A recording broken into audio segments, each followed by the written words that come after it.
Hello students, once again I am here with the third part of synthesis of sentences. Today we discuss on how we can combine two or more simple sentences into one new simple sentence. In my previous video I taught you about how many kinds of sentences are there according to their clause structure. तो हम शुरू करते हैं कि कैसे और किन प्रक्रियाओं के द्वारा हम दो या दो से अधिक सिंपल सेंटेंसेस को जोड़कर एक नए सिंपल सेंटेंस का निर्माण करते हैं। याद रखिए, एक सिंपल सेंटेंस में एक ही सब्जेक्ट और एक ही फाइनाइट वर्ब होता है।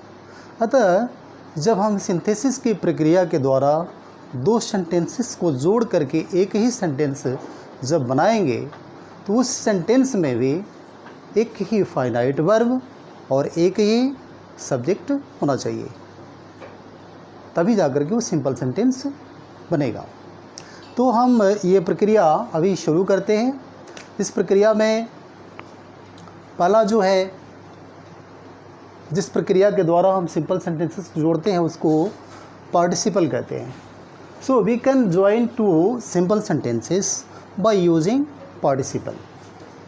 Number 2, by using infinitive, by using preposition and gerund, by using nominative, absolute, by using a noun or phrase in a position, by using to plus adjective or adverb. 7, by using an adverb or adverbial phrase. So here are some methods by which we can combine two or more simple sentences into one single simple sentence. तो हम अभी चर्चा करेंगे participle के।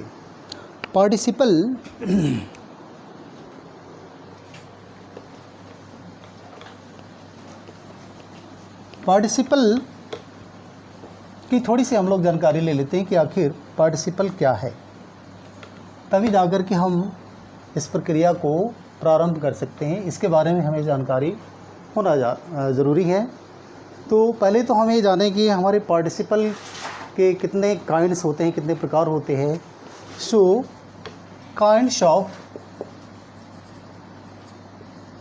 Participle.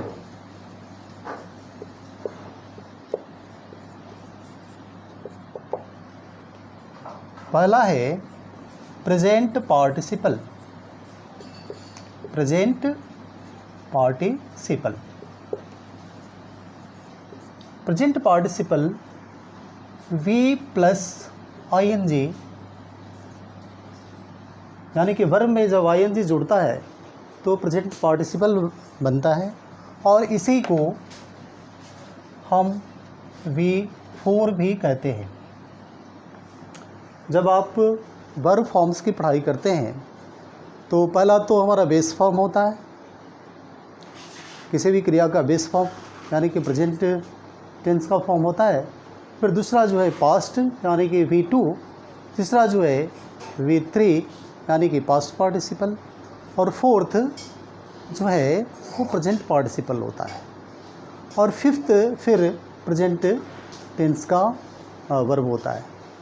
तो ये जो हमारे प्रेजेंट पार्टिसिपल है V प्लस ING और V4, जिसको कि V4 भी कहते हैं, जैसे eating, going, etc. Number 2, past participle. Past participle third form of the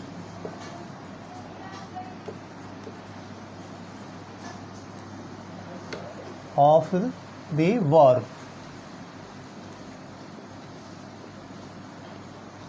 और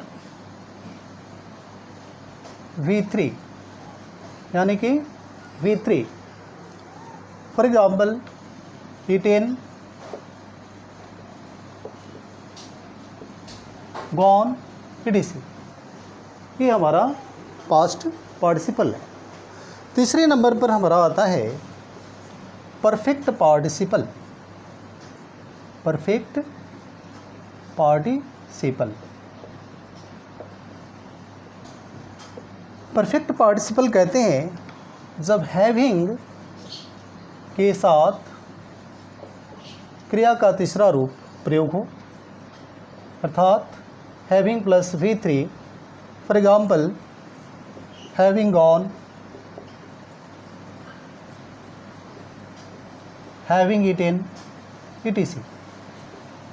So you can see there are three types of participle. One is present participle, it means verb with ing. Past participle, the third form of the verb, and perfect participle, having plus V3, having gone, having done, etc. Having done, etc. So students, I think you must have understood these three types of participle.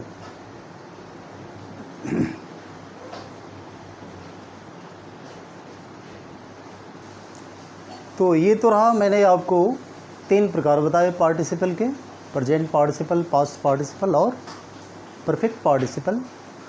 तो अब हम आगे ये भी समझ लेते हैं कि पार्टिसिपल का फंक्शन क्या है, पार्टिसिपल का डेफिनेशन क्या है, पार्टिसिपल आखिर करता क्या है, तब जाकर के हमें सिंथेसिस बड़ा आसान हो जाएगा। तो यहाँ देखिए, what is participle? Participle is that form of verb which partakes of the nature of a verb and of an adjective, or a participle is a word which is partly a verb and partly an adjective.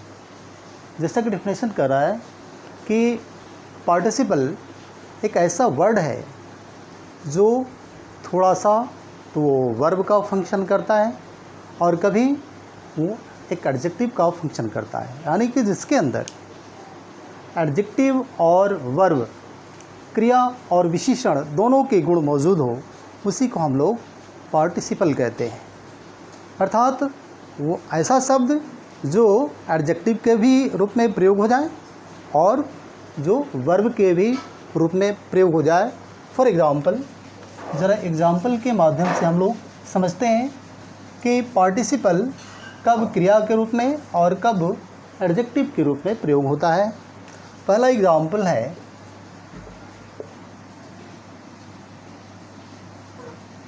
A horse is running.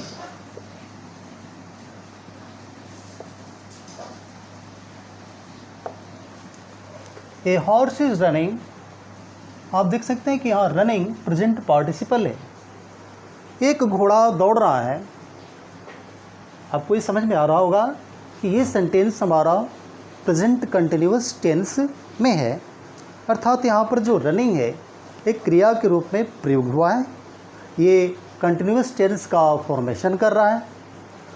A horse is running present continuous, अर्थात present participle किसी भी continuous tense का formation करता है। अर्थात continuous tenses कौन कौन से हैं आपको मालूम है? प्रेजेंट कंटिन्यूअस टेंस है, प्रेजेंट परफेक्ट कंटिन्यूअस टेंस है, पास्ट परफेक्ट कंटिन्यूअस टेंस है, फ्यूचर परफेक्ट कंटिन्यूअस टेंस है, फिर फ्यूचर कंटिन्यूअस है।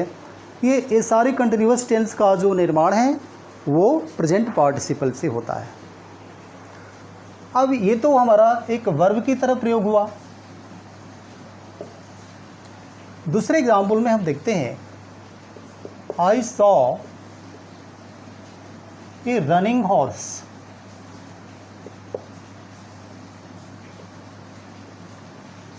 I saw a running horse. यहाँ जो रनिंग है ये किसी भी कंटिन्यूअस टेंस का निर्माण नहीं कर रहा है, बल्कि एक संज्ञा से पहले आकर के इस संज्ञा को क्वालिफाई कर रहा है, उसको मॉडिफाई कर रहा है। आप जानते हैं कि एडजेक्टिव का जो कार्य होता है, विशेषण का जो कार्य होता है, किसी संज्ञा को मॉडिफाई करना, क्वालिफाई करना। Just in such A way running is modifying horse, that is qualifying horse, that is a noun. इसका अर्थ हुआ रनिंग हॉर्स मतलब दौड़ता हुआ घोड़ा। कैसा घोड़ा? एडजेक्टिव को पता करने के लिए हम कैसा या किस तरह का प्रश्न करते हैं, आप यहाँ पर प्रश्न लगाएं कि कैसा घोड़ा, तो ये रनिंग हॉर्स, अर्थात जो रनिंग है ये विशेषण है। घोड़ा कैसा है, तो दौड़ता हुआ। तो आप देख सकते हैं दोनों एग्जाम्पल्स में कि present participle is helpful in forming a continuous tense, and it is also helpful in a sentence. It acts as adjective whenever it comes before a noun and it qualifies noun, it acts as an adjective. तो second example भी हम लोग देखते हैं।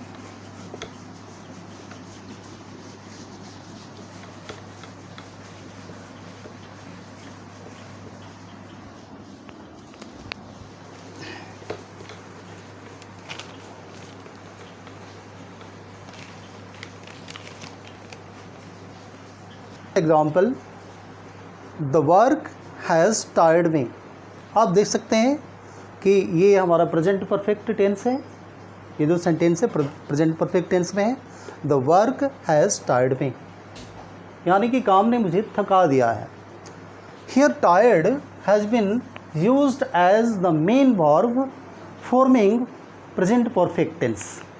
आप जानते हैं कि प्रेजेंट परफेक्ट टेंस में है या हैज़ के बाद क्रिया का तीसरा रूप लगता है, V3 लगता है, यानी कि पास्ट पार्टिसिपल लगता है। तो ये जो पास्ट पार्टिसिपल है टायर्ड, क्रिया का तीसरा रूप है, ये प्रेजेंट परफेक्ट टेंस का फॉर्मेशन कर रहा है।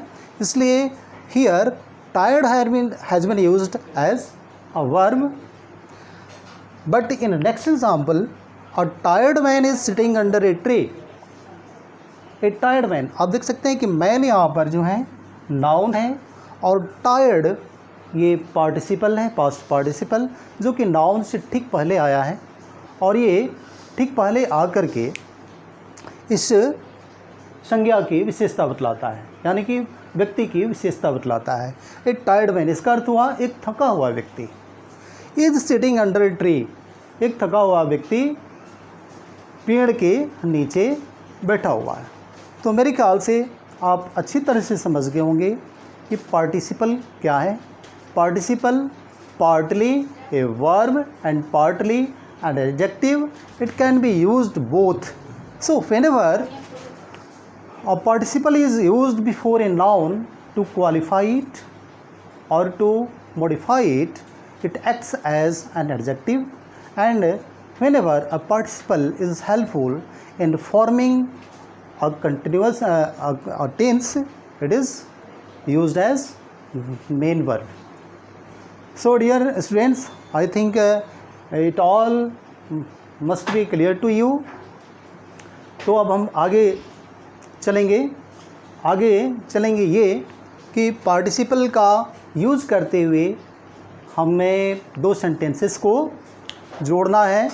दो सेंटेंसेस को जोड़ने के लिए पहले भी मैंने बताया था कि दो सिंपल सेंटेंसेस को जोड़ करके एक सिंपल सेंटेंस बनाना है, और वो जो नया बना हुआ सिंपल सेंटेंस होगा वो भी, उसमें भी एक ही सब्जेक्ट और एक ही वर्ब होगा। तो चलिए हम इस प्रक्रिया को समझते हैं।